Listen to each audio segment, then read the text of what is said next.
My company is a very niche boutique organization, and we offer solutions for financial and pharma companies around data security, compliance, and governance.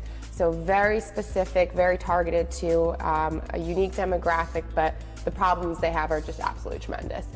So we've developed this kind of very interesting way of solving a very complex problem, breaking it down into very simple, manageable pieces, and actually solving the problem for our customers. So it's been very, very exciting. So my background's technology personally. I'm one of those people that thinks with the right side of their brain, I think, right? All math and science. And I went to Stevens Institute of Technology. I worked at Lehman Brothers for quite some time, more than I probably should admit.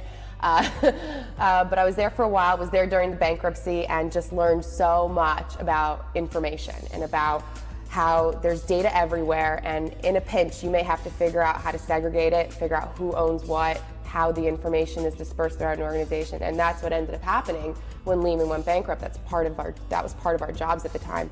So I kind of used that as an opportunity for myself to say, okay, well, I learned a really unique skill in a 2-month period. I have peers now that are kind of going to be going off to all these different banks who I've worked with for years. How can I capitalize on that, essentially? And that's what I did. I can't say I knew exactly what I was going to do. I knew I always wanted to do something big. I didn't know if that was climbing the corporate ladder or starting on my own. And then just over the years, being in the workforce, I just realized that I could do so much more than being kind of a person in a big organization.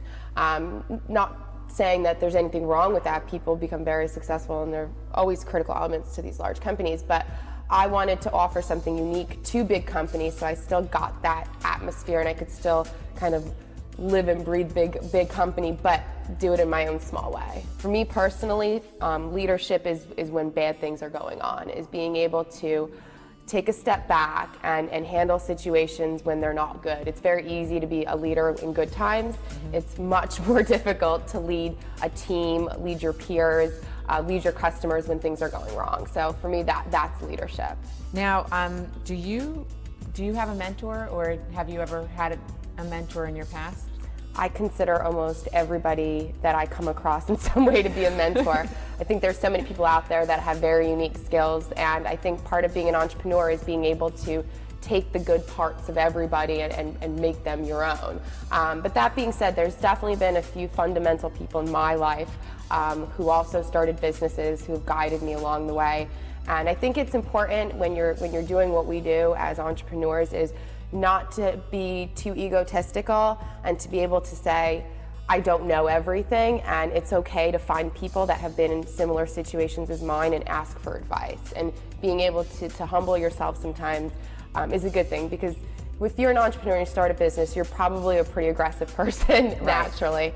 But again, taking a step back and saying, okay, let me see how other successful people have done it. I think that at this day and age, there's no reason that being a woman should hold you back whatsoever. I personally find it to be an advantage at times, especially in an industry that I'm in, that there's so few females. People admire women that are able to break through that barrier in industries where there are very few women.